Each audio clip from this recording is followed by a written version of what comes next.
Hey everybody, thanks for dropping in today. In today's video, we are going to take a look at installing the red dot sight mount plate to your Huben GK1. So this plate, it is available in a RMR pattern format. It is made specifically to bolt directly to the top of your Huben GK1. So if you did purchase this plate, that's why you're watching this video. I do want to say thank you. If you have any questions, feel free to PM me on the AGN forums, leave a comment below, and I'll be more than happy to respond.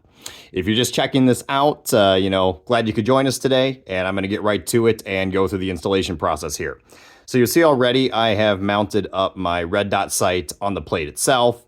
Right now I'm including two different length M3 countersunk screws. I'll actually be adding a third because I did discover there are some HoloSun red dot sights that have a super thin profile, and actually even the shorter screws that I provide were just a smidge too long. So in the future, I'll actually be including 3 sets of M3 screws, so that way it'll be a pretty darn good fit for whatever red dot sight that you have. So first thing you want to do with your Huben is make sure it's on safe. As always, when you're working on any sort of air gun, make sure it's pointed in a safe direction at all times. But what we're going to do first is remove the M2 screw on the rear sight post.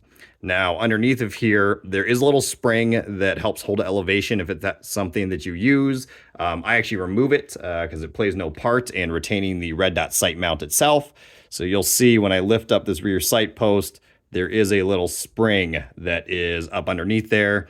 Give it a shake, and that guy will pop out. Don't lose track of it in case you ever want to utilize the elevation on your rear sight post again.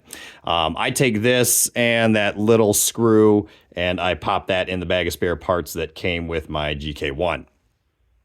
What we'll do next is you do need to loosen up the barrel shroud. So you need to have probably about a 1/4 inch or so of clearance between the actual body and the shroud itself in order to slide the mount on. So in this case, I do have a moderator adapter. That's from Kelly at Cool Airgun. So shout out to him. Great little addition to the GK1. If you do not run a moderator adapter, instead, you have a barrel nut that retains it. Now, this barrel nut does require a 7mm hex to remove it. So same story. You would just, loosen up that barrel nut a little bit.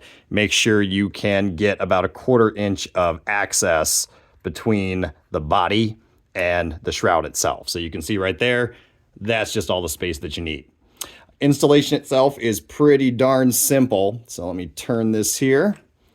What we're going to do is this mount, I'm just going to say this, do not push it directly over the top. It will snap, it will break. It is not meant to be slid over the top and snapped into place.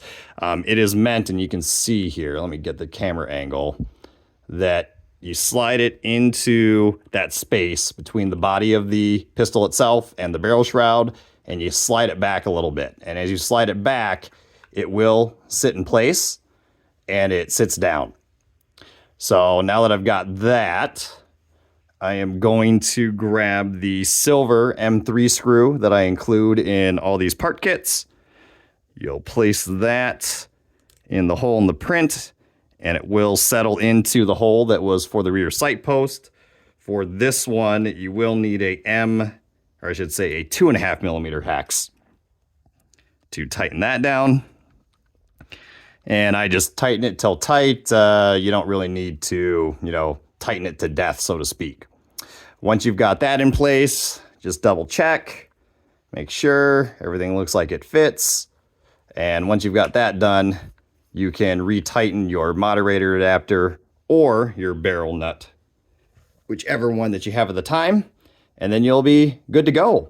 So again, pretty simple installation process, on this red dot sight mount. Key point being, make sure that you are able to get about a 1/4 inch of space between the body and the barrel shroud itself. Once you've got that done, very easy, slide this mount over the front. It'll drop back in place, secure it with the, M3 silver bolt that's included in the packaging, tighten your barrel connector back up or your moderator adapter, and then you are good to go. Other than that, thanks for dropping by. You have any questions, post them below. Shoot me any commentary you have on the AGM forums if that's where you found me. And have a great day. See ya.